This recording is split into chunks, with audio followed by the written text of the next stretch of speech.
दोस्तों आज हम फिर से मौजूद हैं डॉक्टर ब्रिजेंद्र तिवारी जी के साथ। लास्ट पॉडकास्ट हमने किया था सर के साथ, तो डॉक्टर स्टॉक में आपका स्वागत है sir. Thank you sir. Sir पिछले पॉडकास्ट का काफ़ी अच्छा रेस्पॉन्स मिला, जिसमें हमने कुछ उससे रिलेटेड कुछ और क्वेश्चंस मैं लेकर के आया हूँ।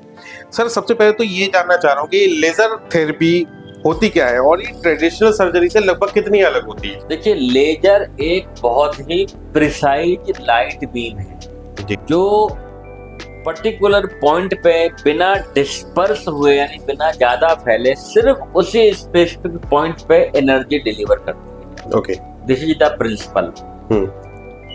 और डिफरेंस इसी वे में है कि ये बहुत ही प्रिसाइज है, तो आसपास कहीं भी दिक्कत नहीं करती है अगर आपने प्रिसीजन मेंटेन रखा और आपको एनर्जी ज्यादा डिलीवर नहीं होगी। तो अल्ट्रा परफेक्शन इससे हमें मिल सकता है। अल्ट्रा मीन्स जबरदस्त परफेक्शन। अच्छा सर, इसके जो ट्रेडिशनल सर्जरी से अगर हम इसको कंपेयर करें तो इसके कितने ज़्यादा फायदे हैं, या ये कहें कि क्या इसके नुकसान भी है? देखिए, फायदा अगर हम देखें तो एज ए होल फायदा होना चाहिए कि भाई आदमी चाहता चीरा कम लगे या ना लगे, वो उसमें होता है। आदमी चाहता है ब्लीडिंग ना हो, डॉक्टर भी चाहता है ब्लड लॉस इसमें नहीं होता। इंसान चाहता है कि पेन कम हो, क्योंकि चीरा कम लगता है, हीलिंग जल्दी होती है तो पेन भी कम होता है। इंसान चाहता है इन्फेक्शन कम हो, जब चीरा भी कम लगा, ज्यादा वो नहीं हुआ, ब्लीडिंग भी नहीं है तो हीलिंग भी जल्दी होती है। इंसान चाहता है जल्दी अपने काम पे लौट जाए, तो सिंपल है, जख्म कम होगा, इन्फेक्शन कम होगा, भरेगा जल्दी तो काम पे भी जल्दी लौटेगा। और अगर आप इन सबको जोड़ लें तो ओवरऑल उसका खर्चा भी कम ही बैठता है उसकी तुलना में। राइट। अच्छा सर, सर्जरी में इस सर्जरी में हॉस्पिटलाइजेशन की आवश्यकता होती है? जी होती है, क्योंकि ये सर्जरी आइडियली अंडर एनेस्थीसिया की जाती है, बेहोशी में जी। क्योंकि प्रिसीजन लेने के लिए आपको मतलब एक फ्री होना पड़ता है कि पेशेंट को पेन ना हो, वो हिले नहीं, और आप भी उस जगह पर काम कर सकें बहुत ही प्रिसाइजली, जिससे कि रिजल्ट परफेक्ट आ सकें। और जब भी आप एनेस्थीसिया देते हैं तो आपको एडमिट करना होता है। तो यूजुअली कितनी देर का ये मतलब कितने टाइम तक एडमिट रहना पड़ता है?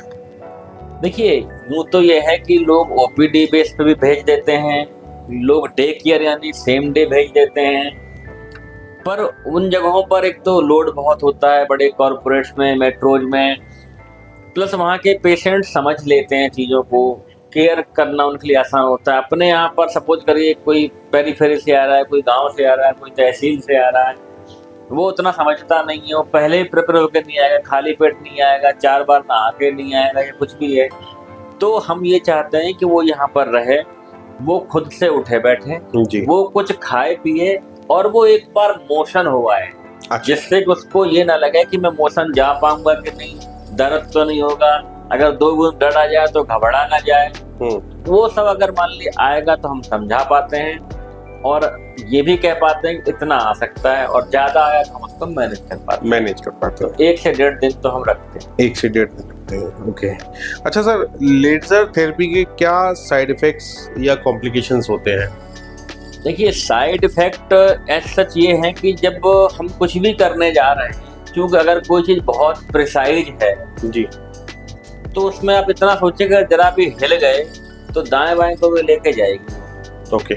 तो बहुत ही स्पेसिफिक चलना है कि एनर्जी जितनी जूल हमको देनी है, पावर उतनी ही हो, एक्स्ट्रा बर्न ना करे। अगर सबसे बड़ा जो प्रॉब्लम होती है लेजर में, वो होती है एक्सेसिव बर्निंग। ओके। यानी हम लोग उसमें जब लेजर यूज करते हैं तो आइस, स्टेरलाइट पानी की आइस को चारों तरफ रख के यूज करते हैं, जिसकी एनर्जी भीतर ना जाए, आस पास ना जाए। कपड़ों को गीला करके उसके ऊपर रख के काम करते हैं, ठंडा एकदम चिल्ड। अच्छा, यस। तो अगर ज्यादा बर्न हो गया, एनर्जी डिस्पर्स होती है, ज्यादा बर्न हो गया तो फिर इन्फेक्शन बहुत होगा। वो जगह टिश्यू आप जानते हैं कहीं भी जल जाएगा तो क्या होगा, वो झड़ेगा। उसके बाद हील होगा तो लंबा पहुंच जाएगा, वहाँ स्वेलिंग आ जाएगी, वहाँ पेन बढ़ जाएगा, तो जस्ट रिवर्स हो जाएगा। जो फायदे हैं वो नुकसान में कन्वर्ट हो जाएंगे। ठीक बात है। तो प्रिसीजन की यानी उसी पॉइंट पर दूसरा एनर्जी ज्यादा ना जाए, फिर कभी एक पॉइंट पर ज्यादा देर तक लेजर यूज नहीं करते हैं, इसीलिए इसको अलग अलग डायरेक्शंस में लेके यूज किया जाता है। कई तरह के लेजर फाइबर होते हैं, एक कोनिकल होता है, एक रेडियल होता है। रेडियल तो चारों तरफ एनर्जी सर्कल की तरफ उसमें से निकलती है, ओके, और कोनिकल में एक रे की तरह निकलती है। ओके, तो डिपेंड करता है कि आप कहाँ और क्या कर रहे हैं। जैसे मान लीजिए फिस्टुला है, फिस्टुला मतलब एक सुरंग, टनल, तो उसमें आपको रेडियल चाहिए कि चारों तरफ एनर्जी और टनल को पूरा पूरा कॉन्ट्रैक्ट करती हुई ले आए। ओके। हेमरॉइड है, उसमें पेंसिल वाला रेडियल यूज करते हैं, सॉरी कोनिकल यूज करते हैं। ये थोड़े से फर्क। अच्छा सर, अगर हम पाइस फिशर फिस्टुला की बात करें तो लेजर थेरेपी और ट्रेडिशनल थेरेपी में मतलब कितनी कारगर है laser therapy piles fissure fistula में? देखिए बहुत ज्यादा कारगर है, बहुत ज्यादा कारगर है। अल्टीमेटली अगर मैं ये कहूँ कि भाई सबसे ज्यादा सक्सेसफुल क्या है, कि सबसे ज्यादा सक्सेसफुल ओपन सर्जरी। ये अजीब बात मैं बोल रहा हूँ जी, लेकिन ओपन में ऐसा होता है कि आपने सब कुछ खोल के रख दिया जी। अब ये इतना आसान नहीं। आजकल आप कुछ भी देखिए तो वो मतलब अगर आप कैमरा भी देखे तो छोटा सा लगा दिया, भीतर से मॉनिटर कर रहे हैं। ये थोड़ी की दीवार तोड़ के बैठ के देखेंगे हॉल में क्या हो रहा है। ठीक बात है। तो समय के साथ चेंज होना पड़ता है। उतना खोलने के side effects, infection possibility, bleeding, patient को पेन, डिस्कम्फर्ट इतना ज्यादा होता है, उसके लिए फिर ये लेजर बनाएगी। ओके। तो उस जगह को फिर आप प्रॉपर पूरी तरह से साफ करके, जो मेम्ब्रेन होती है उसको साफ करके, वापस उस पूरे एरिया को कॉन्ट्रैक्ट करके, लेजर से उसको एनर्जी से बर्न करके, भीतर जो फिस्टुला है, खास तौर से जो फिस्टुला मतलब एक तरह से एक रास्ता है, एक मैंने इस कमरे और इस हॉल के बीच पाइप डाल दिया, ये फिस्टुला है। ओके। अब एक एग्जांपल मैंने दिया था कि एक टंकी रखी है, इसमें आपने टोटी लगी है, टोटी फिस्टुला है। अच्छा।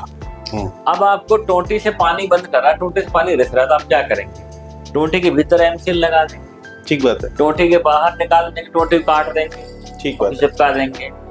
यही लेजर। अब इसमें इंसान में काट तो नहीं सकते कि भैया मालूम पड़ा आपने पीछे कैसे काट दिया। ठीक बात है। तो जो भीतर इसकी ओपनिंग है फिस्टुला की, जो लैट्रिन के रास्ते ने एनल कैनाल में, उसको पहचानना और उसको बंद करना, ये बहुत इंपॉर्टेंट एस्पेक्ट है। फिर जो बचा हुआ ट्रैक्ट है उसको साफ करना, क्यूरेट करना, प्लस उसको लेजर से सिकोड़ना, कॉन्ट्रैक्ट एंड कोवलेट करना, और बाहर वाले हिस्से को एक्सरसाइज करना। इसके बाद में यूजली नहीं होता। और फिर भी कुछ डाउट लगता है तो एंडोस्कोपी से, वाफ फिर से बोलते हैं, video assisted anal fistula treatment. Okay.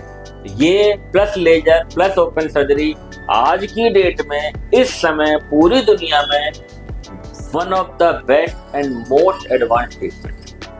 Okay. अच्छा सर, एक चीज जानना चाह रहा था कि जैसे अभी आपने बताया कि हम लोग वाफ से हम लोग कर लेते हैं, तो क्या प्रोसीजर को करने से पहले हमारी कुछ क्लिनिकल एग्जामिनेशन या डायग्नोस्टिक टेस्ट होते हैं जिससे पता पड़ता है कि कहाँ से करना है? बहुत बहुत इम्पोर्टेंट बात, खास तौर से वाफ्ट का आपने नाम लिया, that means some sort of fistula. जहाँ भी कहीं टनल होगी या रास्ता होगा उसी में आप एंडोस्कोप डालेंगे जी। जहाँ भी जगह होगी उसी को देख सकते हैं, ठोस को तो देख नहीं सकते। ठीक बात है। तो उस टनल में जो अपन वाफ्ट करते हैं उसके पहले सबसे तो आपको अपने आप से खुद से देखना है, पर रेक्टल एग्जामिनेशन से बोलते हैं। ओके। तो यूजली जो मैंने किया, जो करते करते करते करते आइडिया लग जाता है। मैं बेसिकली इस फील्ड में, जब मैं संजय गांधी मेमोरियल हॉस्पिटल दिल्ली में था, 200 बेडेड गवर्नमेंट हॉस्पिटल, उसके बाद मैं राम मनोहर लोहिया दिल्ली में आया, तो लगभग 2001 से मैं इस फील्ड को बड़े ध्यान से हैंडल करने की कोशिश कर रहा हूँ। ओके। तो कुछ फिंगर में भी सेंसेशन से आ जाते हैं, करते करते आपको पता चल जाता है कि ये नॉर्मल और ये एबनॉर्मल है। तो लगभग ये मेरी भाषा में कुछ मेडिकल प्रोफेशनल ही समझ पाएंगे, तो लगभग 100 में से 25 से 30 केस में हम जो भीतर वाली ओपनिंग है उसको उंगली से ही फील कर लेते हैं। उंगली से फील कर लेते हैं। ओके। उसके अलावा फिर एक होता है साइनोग्राम। सपोज करिए बाहर जहाँ से पस निकल रहा है, या फिस्टुलोग्राम, उसमें एक दवा डालते हैं जी, प्रेशर से। तो वो कहाँ तक ट्रैक जा रहा है वो एक्सरे लेते हैं। ओके वो रेडियो ओपेक होती है, तो वो ट्रैक दिखता है हमको। ओके। और आज की डेट में जो सबसे अच्छी जांच मानी गई है, one of the best investigation, it is MRI। उसमें दिख जाता है कि ट्रैक कहाँ तक है, इसकी ब्रांचिंग तो नहीं है, अच्छा, इंटरनल ओपनिंग कहाँ पर है। कई बार उसमें भी नहीं दिखता है, तो अपन ऑन टेबल यानी सर्जरी टेबल पर कुछ चीजें प्रेशर से डालते हैं, तो वो भीतर की तरफ से निकलता दिखने लगता है। ओहो, तब उसको भी मैं मतलब अभी जैसे आपने बात कही कि ब्रांचिंग, मतलब कि वो अंदर भी उसमें मल्टीपल ब्रांच हो सकती हैं, शाखाएं बन जाती हैं। अच्छा, तो उनको मैनेज करना, मान लीजिए कोई शाखा आपसे छूट गई, जो फिस्टुला में रिकरेंस के चांसेस होते हैं, उसके दो ही कारण हैं बेसिकली। अगर टंकी की टोटी से पानी आ रहा है, तो ये कारण है कि जो टंकी की टोटी भीतर फिट है वहां से लीकिंग हो रही है, कन्फर्म। एक तो आप उस जगह को प्रॉपर बंद करिए जिससे वहां से लीकिंग की संभावनाएं बंद हो जाए। दूसरा, इस ट्रैक को साफ कर दीजिए। तीसरा, अगर मान लीजिए कोई और ब्रांचिंग है, सपोज करिए टोटी तो नीचे लगी लेकिन ऊपर से टंकी ही रिस रही है, तो कोई और ब्रांचिंग अगर है, उस ब्रांच को आइडेंटिफाई करिए। लेकिन अगर नहीं हो पाती, अब वही वाली बात है कि जो गेहूं और बाजरा तो है नहीं कि बीन लो, घुन निकाल लो, अलग अलग पूरा खोल के रख लो, तो उसमें अगर छूट गई तो रिकरेंस के चांसेस हैं। लेकिन जब इतना आप कर रहे हैं कि आप लेजर भी देख रहे हैं, आप क्यूरेट भी कर रहे हैं, आप इंटरनल ओपनिंग भी देख रहे हैं, अगर आप एंडोस्कोपी भी कर रहे हैं, तो चांसेस बहुत ही कम होते हैं कि दोबारा। ओके। सर, इसकी अगर कंपैरिजन टू जनरल सर्जरी बात कर रही है, तो इसकी कॉस्टिंग कितना वेरिएंस आ जाता है? देखिए, मैं एक बात कहता हूँ कि मेरी भाषा में मैं लेजर को, यानी लेजर मीन्स LASER को अपनी भाषा में LESSER कहता हूँ। लेस माने कम, लेसर मतलब और कम। तो जो अभी मैंने बताया, आपने पूछा था कि भाई इसमें इन्फेक्शन भी कम होता है, इसमें चीरा भी नहीं लगता या बिल्कुल ना के बराबर लगता है, इसमें ब्लीडिंग भी नहीं होती, इसमें पेन भी नहीं होता, इसलिए इसमें लंबी ड्रेसिंग भी नहीं होती, इसलिए मरीज को बहुत लंबी दवाई नहीं खानी पड़ती, इसलिए काम पे जल्दी लौट जाता है। ठीक बात है। ओवरऑल तो डेफिनेट है कि कम पड़ते हैं। अगर सिर्फ सर्जिकल एस्पेक्ट को देखें तो 2-4-5 हजार में कोई फर्क नहीं पड़ता, उससे ज्यादा अंतर नहीं आता है। बड़े कॉर्पोरेट्स में थोड़ा ज्यादा अंतर आता है, लेकिन जहाँ पर शुरुआत करते हैं जैसे हम लोग हैं, यहाँ पर ज्यादा अंतर नहीं है, ऑलमोस्ट बराबर। अच्छा सर, कितने % चांसेस ऐसे अंदाजन होते हैं कि ये चीजें रिअकर होती है? मतलब जैसे आपने पूरा प्रोसीजर कर लिया और वेल तरीके से कर लिया, लेकिन फिर भी कुछ तो केसेस ऐसे होते होंगे जो वापस हो जाते होंगे। देखिए, 2-3 चीजें हैं जो आज आपका अपना डिस्कशन है। जहाँ तक फिशर है, फिशर में इसमें कि लैट्रिन के रास्ते में, टॉयलेट जाते में और बाद में दर्द, जलन, बर्निंग ये होता है, कभी कभी ब्लीडिंग हो जाती है। फिशर के केसेस मेरे जनरली अभी तक रिकर नहीं। पहले जमाने में इसमें एक डायलिटेशन किया जाता था, कुछ जगहों पर अब भी करते हैं, मैं नाम नहीं लूंगा, बेहोशी में। अब वो क्या है कि स्फिंक्टर होता है, स्फिंक्ट्रोटमी इंटरनल, उसको काटते हैं जी। फिर कुछ प्रिकॉशन मैं बताता हूँ जो मैनुअल डायलिटेशन पेशेंट खुद कर सकता है। और फिशर तो मतलब मेरे पास नहीं लौटा, मुझे 2001 से मैं बता ही रहा हूँ आपसे, दिल्ली से, तो 24 साल तो यही हो गए जी। उसके पहले 1 साल और रहा, उसके पहले 3 साल पीजी की, 27-28 साल तो हो गए, 25-26-27 साल। फिशर तो रिकर नहीं। अब रहा सवाल हीमोरॉइड का जी। तो हीमोरॉइड में मैंने कहा कि बेसिक जो आज की डेट में कंसेप्ट है कि भाई कोई भी चीज को जिंदा रखना है, चाहे वो हीमोरॉइड क्यों ना। हीमोरॉइड मतलब वेन का एक गुच्छा है, उसकी भी सप्लाई चाहिए, उसको भी ऑक्सीजन चाहिए, तो आर्टरी से आती है। तो उस आर्टरी को आप फील करिए उंगली से या कलर डॉपलर से, ठीक है, उसको बांधिए। हीमोरॉइड को लेजर से कांटेक्ट करिए और बर्न करिए। फिर सर्जिकल मैनेजमेंट या लेजर से ही अगर पूरा संभव हो तो वो करिए। तो उस जगह पे तो नहीं होगा ये कंफर्म। ओके। अब क्योंकि वेन्स और भी सेकेंडरी बन सकती हैं तो हो जाएगा, पर अगर एज ए ग्रॉस पूछें तो इन सर्जरी के बाद में दोबारा नहीं होता। ओके। अब रहा सवाल फिस्टुला का जी। फिस्टुला सबसे नोटोरियस सर्जरी मानी जाती है, नटखट सर्जरी, अच्छा। जिसको कोई नहीं करना चाहता जी। पर मतलब मेरा वही फिर से कहना है कि सपोज करिए कि एक जगह या एक नाली में बार बार कोई दिक्कत हो रही है, उसमें कुछ गंदगी आ रही है, आपने नाली को उस नाले से ही खत्म कर दिया जहां से वो गंदगी आ रही है, प्लस उसमें आपने मिट्टी भर दी और उसे छोटा कर दिया, यानी कि लेजर से कॉन्ट्रैक्ट कर दिया, प्लस नाली को उखाड़ दिया, यानी कि एक्सरसाइज कर दिया और एनर्जी से और कुछ ऑक्सीजन से, तो दोबारा के चांसेस लगभग नहीं रहेंगे। अब वो किस्मत अलग है कि साइड से कोई नाली बनी हो, तो यूजुअली ये भी रिकर नहीं होते। अच्छा सर, अगर मैं हेमरॉइड्स की बात करूं, मतलब जैसे आप पाइल्स कहते हैं, बवासीर कहते हैं, मैंने कुछ वीडियोस देखे जिसमें कि काफी सारा पाइल्स या ये कहें कि मस्से जो थे वो अपने एनस रीजन से बाहर थे, तो उस केस में क्या लेजर थेरेपी का क्या रोल है और किस हद तक सही काम करती है? देखिए मैं बताऊं, पहले तो बताता हूँ 3-4 एग्जाम्पल जी, बिना नाम लिए, क्योंकि नाम नहीं ले सकता। एक पेशेंट जी,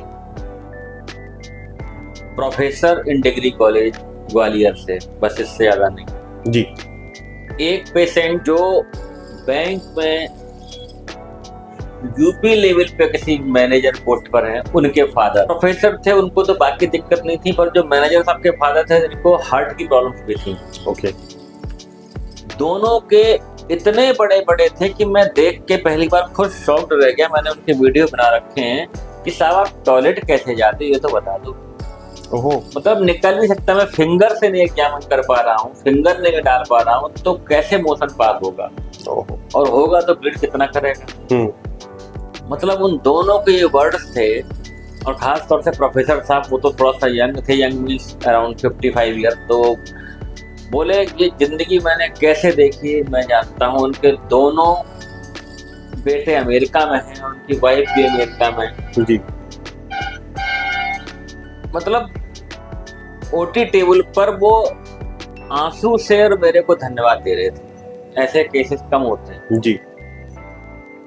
तो मैंने कांटेक्ट किया एक आध लोगों से, मैं एम्स में कॉन्फ्रेंस पे गया तो मैंने कांटेक्ट किया कि सर क्या इसको अपन एक बार में कर सकते हैं, और वो क्योंकि एकेडमिक वाले होते हैं, उन्होंने कहा नहीं ये एक बार में नहीं हो सकता। खैर हमने कोशिश की और सेम स्टाइल किया। सबसे पहले उसको अलग अलग टाइम पे लेके बर्फ के सहारे से, इससे कि एनर्जी ज्यादा ना जाए, पेशेंस रखते हुए बिट्स में उसको कॉन्ट्रैक्ट किया। फिर जो उसकी वेसिल थी उसको बांधा ऊपर वाली को, और फिर उसको एक्सरसाइज किया जी।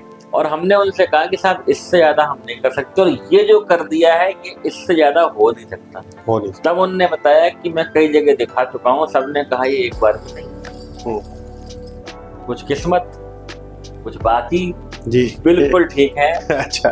हर दिवाली इस पे मैसेज आते हैं बोथ हर वैल्यू। जी जी। तो इसमें एक पॉइंट मैं ये जानना चाहूंगा कि जब मान लीजिए ये तो आपने बहुत बड़ा केस बना दिया, जो छोटे होते हैं उस केस में लेजर किस लेवल पे काम कर जाती है?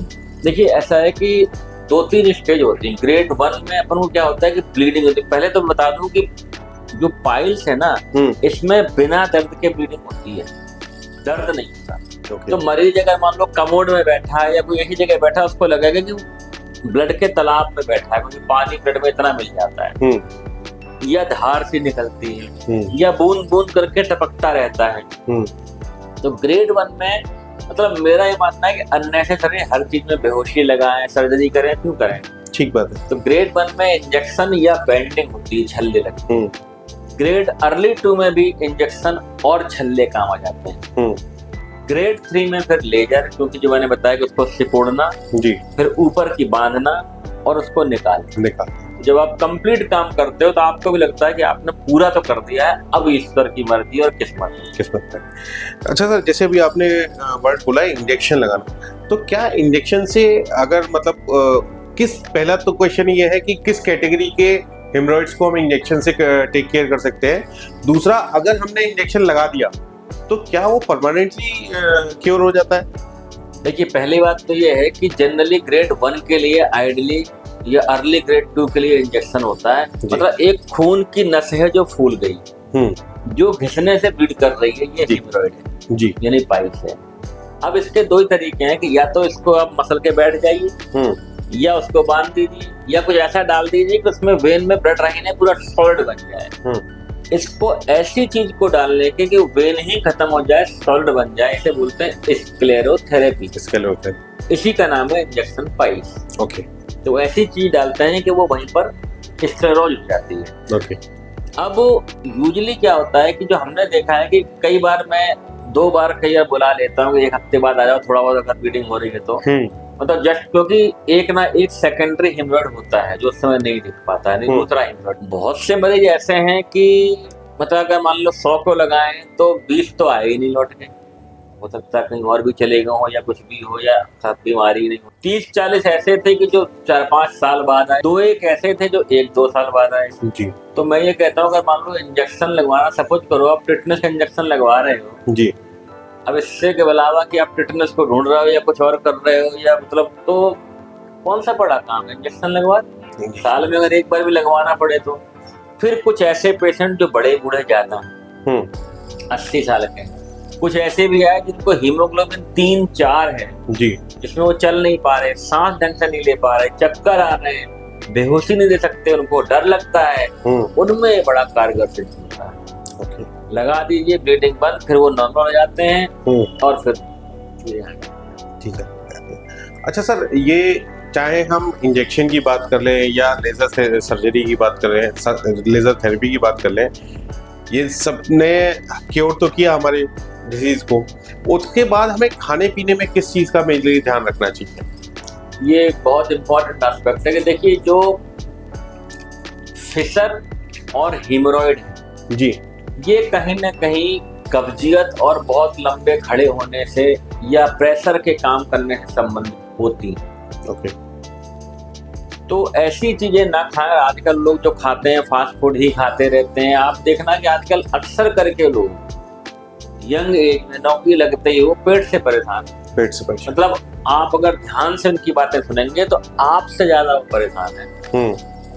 तो कुछ तो ध्यान रखना ही पड़ेगा कि आप ऐसी चीजें खाएं, थोड़ा सा फाइबर रिच डाइट खाएं, थोड़ा सा लिक्विड ज्यादा लें, थोड़ा बिट्स में कई बार खाएं, ऑयली फैटी बाहर की चीजें ना लें, रूटीन जो सीजनल फ्रूट्स वेजिटेबल्स हैं वो लें। अगर फिर भी दिक्कत है तो कुछ ईसबगोल या मोशन सॉफ्टनर ले लें जिससे कि थोड़ा सा टाइट लेटरिन ना हो। ओके। तो ये चीजें। अच्छा सर, जैसे अभी हमने खाने पीने की बात करी, तो जैसे बहुत सारे लोग बोलते हैं या मेरे को भी किसी ने कहा कि जैसे बाजरा है, बाजरा गर्म होता है, तो क्या ये चीजें इम्पैक्ट करती हैं? देखिए मैं बताऊं आपको, कुदरत ने चीजें बनाई हैं अपने हिसाब से जी, हम उसको समझें या ना समझें जी। गोभी अलग मौसम में, टमाटर अलग मौसम में, सेब अलग में, खीरा अलग में, पपीता अलग में, चना अलग में, सेम अलग में, मटर अलग में, सब अलग अलग बने, सब अलग अलग। तो कभी अगर ध्यान से सोचें अलग अलग क्यों बनाए, भाई एक ही साथ सब उग जाते तो क्या नुकसान था, खाना तो इंसान को है ही। तो मेरा मतलब यह है कि हर चीज हम कोल्ड स्टोरेज से निकाल के खाएं, मटर के सीजन में मटर ना खाएं और जब सीजन ना हो तो जरूर खाएं, ऐसा ना करें। अच्छा, नेचर के हिसाब से जो चीज बनी है उसने बनाई उसी हिसाब से, हर फ्रूट्स उस हिसाब से बनाया है, हर मौसम उस हिसाब से बनाया है, तो चेंज ही नहीं होता। ठीक बात। तो उन चीजों को हम जरूर खाएं जो सीजन की है, जो सीजनल है। अच्छा सर, एक और बहुत इम्पोर्टेंट पॉइंट कि तो मैंने आपको खाने की बात की, जैसे कुछ लोग ये भी बोलते हैं और कुछ डॉक्टर्स भी रिकमेंड करते हैं कि आप जैसे खट्टी चीज़ें ना खाएं या बासी चावल ना खाएं, ये सब चीज़ें, तो खट्टी चीज़ का भी इससे कुछ रिलेशन होता है?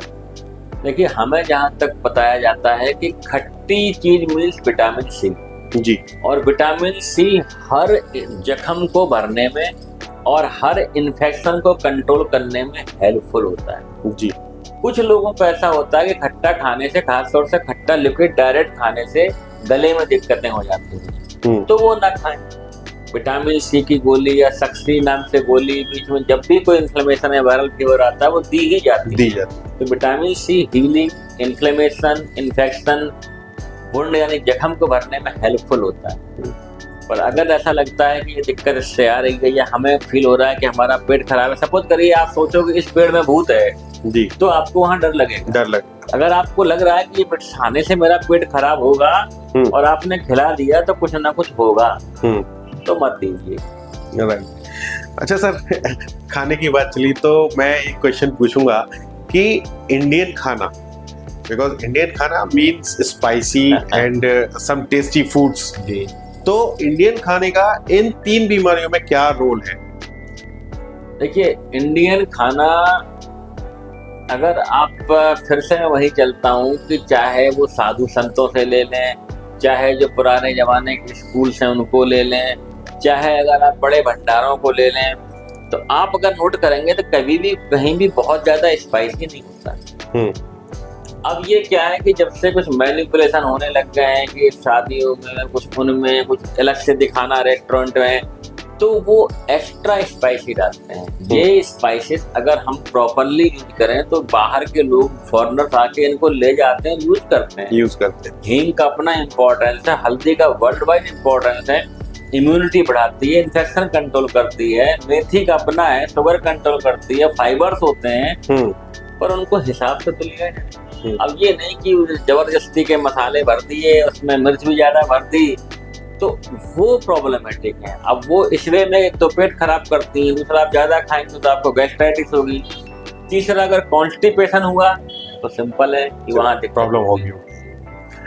ओके, अच्छा, जो 2 टाइप के पेशेंट्स हमारे पास बहुत सारे होते हैं, मतलब आजकल यूजुअली अगर देखा जाए तो 25-26 के बाद से लोगों को बीपी और शुगर की प्रॉब्लम आजकल दिखने लगी है जी। तो पहला क्वेश्चन ये है कि लेजर थेरेपी में बीपी और शुगर पेशेंट्स को क्या प्रॉब्लम्स होती हैं, हमें उन्हें कैसे टेक केयर करते हैं, और सेकंड क्वेश्चन ये है कि ये जो पाइल्स, फिशर, फिस्टुला है, क्या इनकी पॉसिबिलिटीज ज्यादा होती है बीपी और शुगर वाले पेशेंट को? देखिए पहली बात मैं उल्टा चलता हूँ जी, कि पॉसिबिलिटी ज्यादा बिल्कुल नहीं होती जी। हाँ, शुगर वाले पेशेंट को इन्फेक्शन के चांसेस होते हैं। ओके। और इन्फेक्शन, क्योंकि फिस्टुला एक इन्फेक्शन का पार्ट है, क्योंकि मैंने बताया कि उसकी भीतर खुलती है लैट्रिन रास्ते में, तो वहाँ से इन्फेक्शन आता है, तो फिस्टुला ट्रीट आसानी से नहीं होता। बाकी शुगर में कोई भी बीमारी हो, कोई भी सर्जरी आप करेंगे, इन्फेक्शन के चांसेस ज्यादा होते हैं। पूरा सिस्टमिक डिसीज है ये, हर ऑर्गन को इन्वॉल्व करती है, तो शुगर तो दिक्कतफुल है। दूसरा, जहाँ तक बीपी का सवाल है, तो इसकी वजह से एक्स्ट्रा होते हैं ऐसा नहीं है, पर बीपी की वजह से इसके ब्लीड होने के चांस हो सकते हैं। अब आपने पूछा कि लेजर का रोल, ऑफ कोर्स लेजर का रोल ज्यादा है, क्योंकि देखिए बड़ा चीरा ज्यादा ब्लीडिंग, ज्यादा इन्फेक्शन, छोटा चीरा या ना चीरा कम ब्लीडिंग, कम इन्फेक्शन। तो शुगर वाले पेशेंटों को तो ये ज्यादा अच्छा है कि आप लेजर से करें, या बीपी वालों को ज्यादा अच्छा है लेजर से। भाई जितना बड़ा काटेंगे, बीपी बढ़ गया तो ब्लीड होने की संभावना है। ठीक बात है, तो ये बेटर है। अच्छा सर, एक अगेन एक क्वेश्चन ये है कि जो महिलाएं होती हैं, स्पेशली प्रेग्नेंट महिलाएं, अगर महिला प्रेग्नेंट है तो क्या उसको लेजर थेरेपी रिकमेंडेड है? ये थोड़ा सा टफ सवाल है जी, और मेरे लिए टफ इसलिए है कि मतलब बहुत लिटरेचर मैंने इसके बारे में नहीं पढ़ा है, पर जो मैं करता हूँ वो बताता हूँ जी।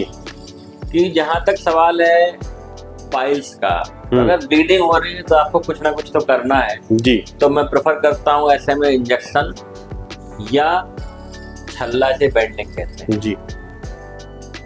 सर्जरी या मेडिसिन मैं अवॉइड करता हूँ, क्योंकि अगर आपने मेडिसिन दी तो कहते हैं प्रेगनेंसी में मत दो, खासतौर से फर्स्ट ट्राइमेस्टर में पहले 3 महीने में, और सर्जरी करेंगे तो मेडिसिन देनी पड़ेगी। तो इसलिए मेरी कोशिश रहती है कि ये प्रेगनेंसी में हम इन चीजों को अवॉइड करते हैं। तो नेचुरली जब सर्जरी ही अवॉइड करेंगे तो लेजर भी अवॉइड करेंगे। फिशर के लिए जनरली प्रॉब्लम फिशर की होती है ज्यादा, जिसमें दर्द भी होता है, तो हम स्टूल सॉफ्टनर यानी कि थोड़ा सा लैट्रिन हार्ड ना आए जी, वो देते रहते हैं, लगाने के लिए मलहम दे देते हैं, और पाइल्स के लिए मैंने बता ही दिया है जी। बाकी फिर बोलते हैं कि आफ्टर डिलीवरी आप प्लान करिएगा। अच्छा सर, लेजर थेरेपी कितनी हद तक कारगर है? मेरे ख्याल से तो अगर आपने सही किया है, जजमेंट सही लिया है, बहुत ही एक्सेसिवली कॉम्प्लिकेटेड केस नहीं लिया है, क्योंकि दुनिया में कोई भी चीज कारगर 100% नहीं है। अगर आप एम्स चले जाएं, मेदांता चले जाएं, अमेरिका चले जाएं, तो ऐसा नहीं है कि वहाँ कोई डेथ नहीं होती, मैं दूसरे एस्पेक्ट में बोल रहा हूँ। जी जी। या आप डॉक्टर हैं तो डेथ नहीं होती, या भगवान भी अवतार लेते हैं तो उनकी भी डेथ होती, चाहे वो कृष्ण जी हो चाहे राम जी। ठीक बात है। तो कॉम्प्लिकेशन इन्फेक्शन तो होने के चांसेस हमेशा रहते हैं, लेकिन अगर आपने बहुत कॉम्प्लिकेटेड केस नहीं लिए, ईमानदारी से काम किया, हर एस्पेक्ट को कवर किया, तो कॉम्प्लिकेशन भी लगभग ना के बराबर होते हैं और दोबारा अच्छा, इसमें एज फैक्टर कितना इम्पोर्टेंट है? बिकॉज आज की डेट में जो बच्चे होते हैं वहाँ उनको भी कई बार पाइल्स होता है, या एक जो उनके एनस रीजन से छोटा सा मस्सा सा निकल आता है, वो चीज़ होती है, और बड़े बुजुर्गों को भी होता है। तो उस केस एज फैक्टर क्या इम्पोर्टेंस रखता है? देखिए, बच्चों में यूजुअली जो ब्लीडिंग होती है वो होती है पॉलिप की वजह से। पॉलिप एक छोटी सी गठान सी होती है जी। जिसे हम बच्चों के फिंगर से एग्जामिन करते हैं तो वो फील हो जाता है जी। अदरवाइज एक प्रोक्टोस्कोप होता है उससे दिख जाता है, उसमें भी नहीं दिखता तो सिग्मोइडोस्कोपी एक तरह से एंडोस्कोपी होती है उसमें दिख जाता है, उसको निकाल देते हैं, प्रॉब्लम खत्म हो जाती है। ओके। फिस्टुला यूजुअली बच्चों में मैंने नहीं देखी। ओके। हाँ, फिशर बच्चों में आजकल दिखती है, पॉलिप और फिशर दो चीजें मिलती हैं।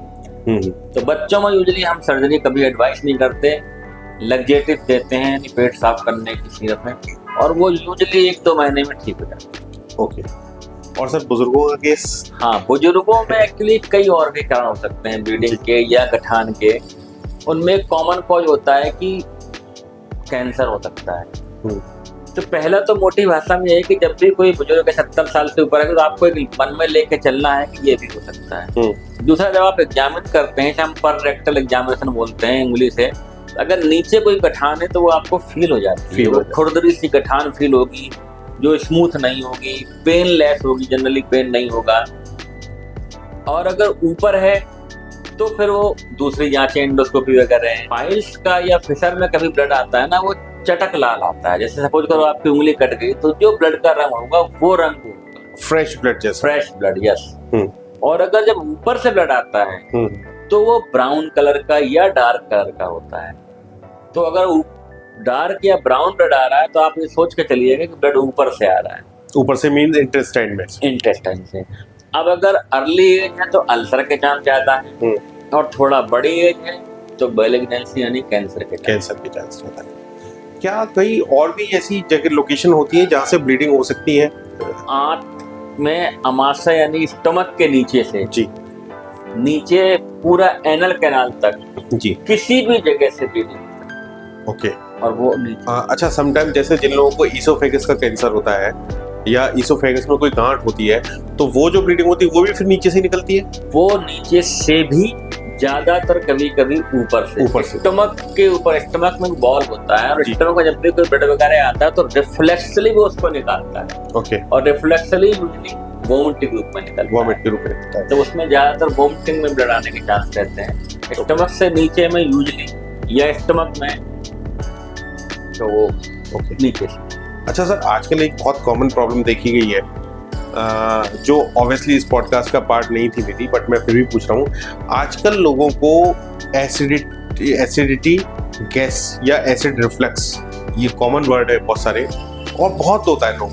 देखिए, बहुत अगर मोटी भाषा में समझाऊं जिससे कि समझ में आ जाए, तो बड़ी सारी कहानियां, हाइपोथेसिस, डिस्कवरी, एनालिसिस, स्टडीज है कि मोटी 3 चीजें हैं: हरी, वरी एंड करी। ओके। हरी मीन्स हर चीज में जल्दबाजी। आप बैठे हैं, आपको जाना है, फिर भी आप कहते जल्दी करो जल्दी करो जल्दी करो, जल्दी जाना है, वो जल्दी क्यों नहीं आया, वो लेट क्यों हो रहा है, मेरे 5 मिनट एक्स्ट्रा हो गए, उसे टाइम का मतलब नहीं है। मतलब अननेसेसरी थॉट्स आ रहे हैं। वरी, पता नहीं कल क्या होगा, मैं वहां पहुंच पाऊंगा टाइम से कि नहीं, ये जाम आ गया, अब क्या मुश्किल है। नॉर्मल थॉट सबको आते हैं, नॉर्मल से ज्यादा। नॉर्मल से इस देश का क्या होगा, सोचने से नहीं ठीक हो जाएगा। राइट। तो वरी, जबरदस्ती की चिंता है, वो बच्चा मेरा ठीक से काम नहीं कर रहा है, वो मेरे को ध्यान नहीं देता है। अपने आप को थोड़ा संभालो, थोड़ा मेडिटेट करो, थोड़ा सा कंट्रोल करो। और करी, स्पाइसी चीज, ओके, ज्यादा स्पाइसेस। बेसिकली ये तीन ही चीजें कहीं ना कहीं अलोंग विद लाइफ स्टाइल जो आजकल की है। उठेंगे नहीं, घूमेंगे नहीं, वॉक नहीं करेंगे, हंसेंगे नहीं, बात भी करेंगे तो मोबाइल पे करेंगे। तो वो चीजें कहीं ना कहीं बस एक बार जब आप हंसते हो, खेलते हो, तो उससे चीजें नॉर्मलाइज होती हैं। राइट। तो दोस्तों आज हमने ब्रजेंद्र सर से बहुत सारी अच्छी बातें करी और ये जाना कि लेज़र थेरेपी हमें कितना सपोर्ट करती है। और मैं ये कहूँगा कि आप लोग जब भी किसी को भी ये प्रॉब्लम हो तो सबसे पहले उसको क्लिनिकली एग्जामिन कराएं, डॉक्टर के पास जाएं, उसका राइट डिसीजन लें कि उनको लेज़र सर्जरी करानी है या नॉर्मल सर्जरी करानी है, और उसके बाद उसको आप करवा लें। अधिकतर अच्छा, और इस टाइप के अधिकतर वीडियोस के लिए आप मेरे चैनल को सब्सक्राइब करें सो दैट आपको और इन्फॉर्मेटिव वीडियोस मिलती रहे। Thank you very much sir. Thank you.